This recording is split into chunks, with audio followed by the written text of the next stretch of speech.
എന്താ സംഭവിച്ചതേല്? അങ്ങനെ മേലിൽ നിന്ന് ഇറങ്ങി വരികയാണ്. ഇറങ്ങി വരുമ്പോ ഇറക്കത്തിൽ ചവിട്ടിട്ടുണ്ട്. ഒരാൾ രണ്ടാൾ മരിച്ചു പറഞ്ഞില്ലേ? ഒരു കുട്ടി ഒരാളോ ആട്ടി.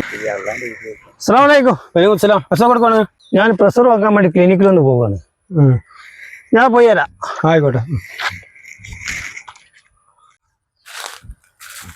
അച്ഛങ്ങളെ കുടിച്ചില്ല, ബാക്കി വള്ളായ വെറുതെ കയറ്റി കണ്ട ബെയിലും കൊണ്ടുപോകാനായിട്ട് പോകേണ്ടി വന്നല്ലാതെ ഞാനത് ഇടങ്ങാറിക്കണ അതുകൊണ്ട്. പിന്നെ നോക്കാൻ ഒരാള് വേണം.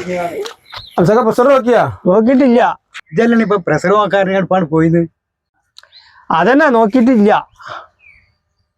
പിന്നെ ചെയ്ത് അടുപ്പിക്കാ പോയിന്റത്. അതല്ലടാ ഹിമാറ എന്നോട് ഞാൻ പറഞ്ഞത്. നോക്കി എനിക്കില്ല, പ്രഷർ ഇല്ല.